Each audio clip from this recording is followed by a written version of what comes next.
Ils ont pour nom Timio, Bluebot, Bibot, Oli, Sphero et récemment Nao. À l'Institut international de Lancy, les robots accompagnent les élèves dès la maternelle. Au début, ce sont des ordres directement sur les petits robots, par exemple les bibotes là, qui sont donc des petites abeilles qu'on doit déplacer. Et puis petit à petit, on va complexifier les choses. On commence à leur faire une petite programmation, notamment avec les sphéros, avec les Oli. Ils apprennent à donner des commandes, à faire des programmes à ces robots, des choses assez complexes, et après à les synchroniser entre eux, par exemple. Puis plus ça va en avant, après, on a le Timio qui est un outil qui est vraiment agréable parce que justement, il a des senseurs. Et là, il y a déjà des réactions par rapport à des événements. D'accord ?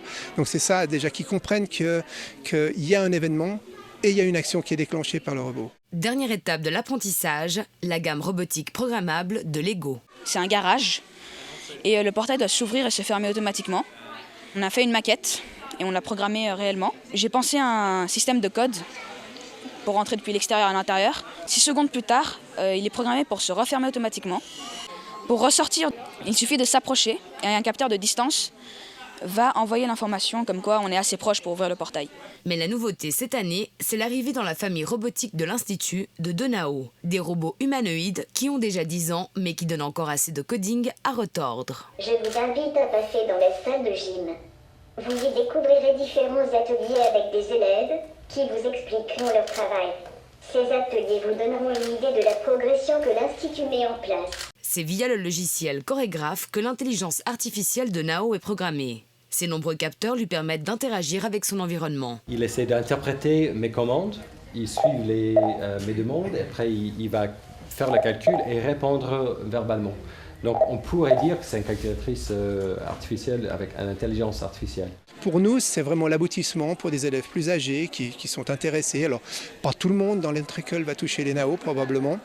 Par contre, tout le monde va toucher les autres parce que ça fait partie vraiment du cursus. Pour l'instant, NAO, on va le réserver probablement à des activités extrascolaires où ce sera des clubs de robotique. Contre toute attente, les apports pédagogiques de la robotique se trouvent bien ailleurs que dans l'initiation à la programmation ou les mathématiques. C'est vraiment dans la résolution de problèmes. C'est là vraiment la plus-value de la robotique. Parce que c'est vrai que la robotique scolaire ne va jamais pouvoir rivaliser avec la robotique commerciale ou la robotique industrielle. Par contre, ça va permettre à ces enfants d'apprendre et de comprendre qu'on est obligé de passer par des erreurs. C'est une meilleure manière de rebondir et de trouver des solutions et d'améliorer un produit de base qui est moyen. Et petit à petit, on l'améliore. C'est cette amélioration-là qui est intéressante.